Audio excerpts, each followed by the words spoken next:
আমরা কি কি শিক্ষা নিতে পারি শুনবেন তো ইনশাআল্লাহ।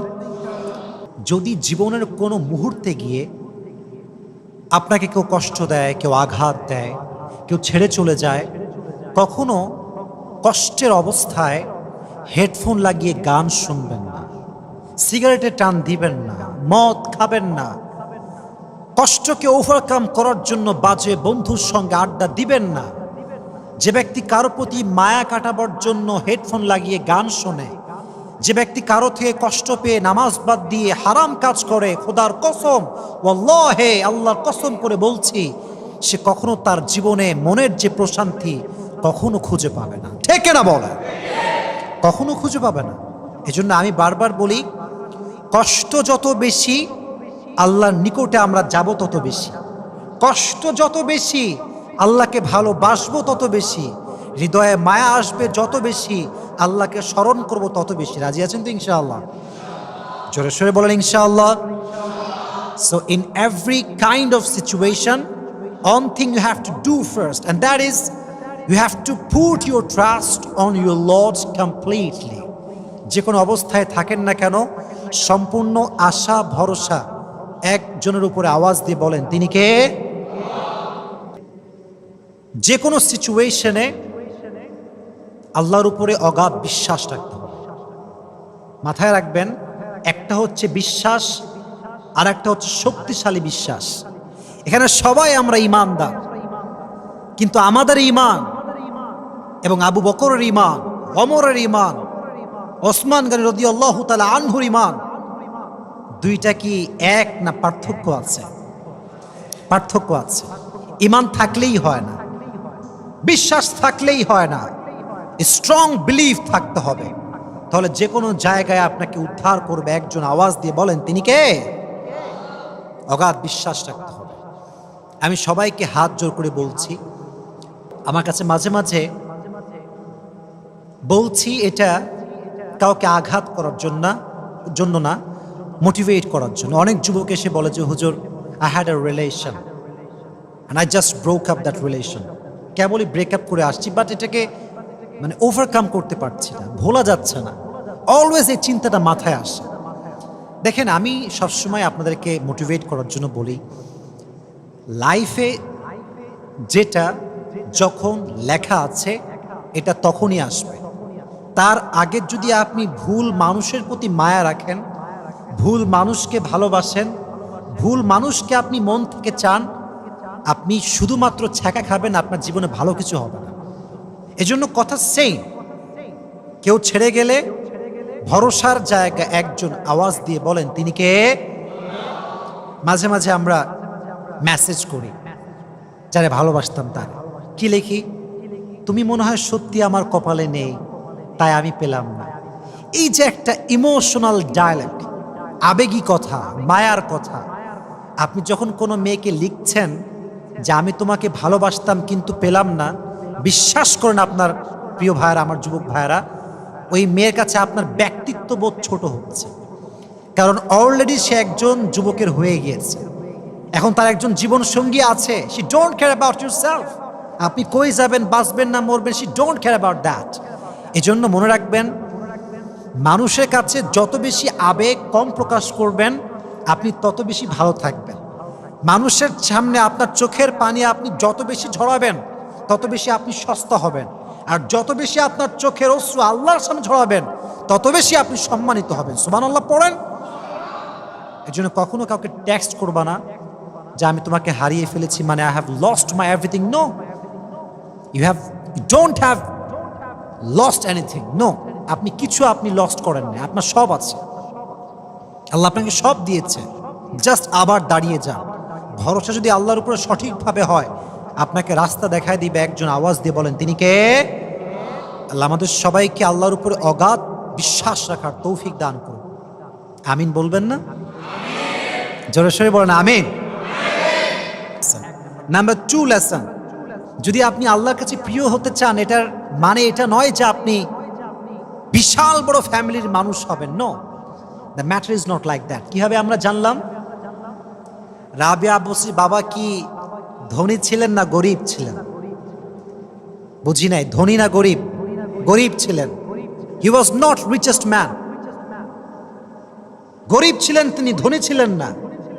তো গরিব ছিলেন ঠিকই, কিন্তু আল্লাহর প্রিয় বান্দা ছিলেন। সুবহানাল্লাহ পড়েন। তো মাঝে মাঝে আমরা মনে করি আমরা তো গরিব, আল্লাহর কাছে মনে হয় আমাদের কোনো দাম নাই, আমরা মনে হয় জান্নাতে যাব না। হাদিস শোনা, গরিব মানুষরা বড়লোকের চাইতে 500 বছর আগে জান্নাতে প্রবেশ করবে। কত বছর আগে? 500 বছর আগে। এবং জান্নাতে যাওয়ার সময় কাতারে সবার আগে যারা থাকবে তারা হচ্ছে মধ্যবিত্ত পরিবারের সন্তান, গরিব ফ্যামিলির সন্তান। সুবহানাল্লাহ। এজন্য আল্লাহর ওলি হওয়ার জন্য রিচেস্ট ফ্যামিলি বিলং করাটা it's not a big deal, it's not important. আমরা যতটুকু আছি এখান থেকেই আল্লাহর প্রিয় হওয়ার চেষ্টা করবো। রাজি আছেন তো ইনশাআল্লাহ? আচ্ছা, নাম্বার 3, এটা খুবই সহজ এবং এটা আমরা সবাই জানি। আপনাদেরকেও বলছি, স্বামীর জন্য জান্নাত হারাম যদি স্ত্রী নারাজ হয়, স্ত্রীর জন্য জান্নাত হারাম যদি স্বামী নারাজ হয়। কথা কি বোঝা যায়? কথা কি বোঝা যায়? স্বামীর জান্নাত স্ত্রীর উপর ডিপেন্ড করে, স্ত্রীর জান্নাত স্বামীর উপর ডিপেন্ড করে। আল্লাহর হাবিব বলেছেন, যে নারী মারা যায় এমন অবস্থায় যে তার স্বামী তার উপরে সন্তুষ্ট ছিল, সে মৃত্যুবরণ করতে দেরি হবে, জান্নাতে প্রবেশ করতে দেরি হবে না। সুবহানাল্লাহ পড়া। এই জন্য মেয়েদেরকে বলবো, যত বড় আল্লাহ ওয়ালি হন, যতই বোরকাওয়ালি হন না কেন, স্বামী যদি বলে যে না, my wife is not a good person, না, আপনার জান্নাত হারাম। এই জন্য আল্লাহ আমাদের বোনদেরকে স্বামীর খেদমত বেশি বেশি করার তৌফিক দান করুক। সকলেই পড়ে আমিন। রাবিয়া বসরি যত বড় আল্লাহ ওয়ালি হোক না কেন, when she got married, বিয়ে করার পরে যখন তার অবস্থা এটা ছিল এমন, প্রত্যেকটা সময় তিনি তার স্বামীর কাছে পারমিশন চেয়ে চেয়ে কাজ করতেন, কখনো পারমিশন ছাড়া কাজ করতেন না।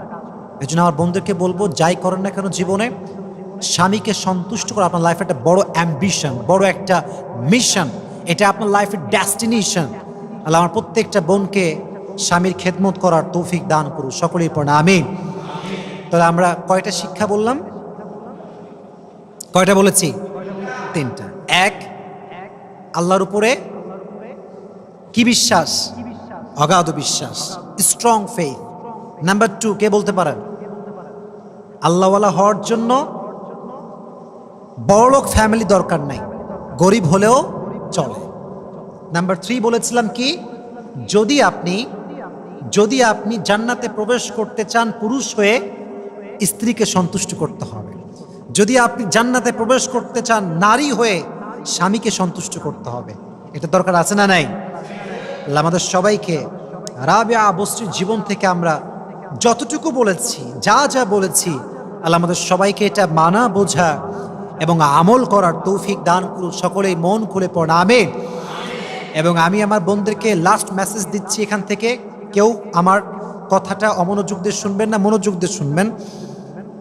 আমি মনে করি যদি বর্তমান মেয়েদেরকে রাবিয়া বসরির সঙ্গে মিলানো হয়, তাহলে পার্থক্য হবে লাইক আসমান এবং জমিন, আকাশ জমিনের পার্থক্য।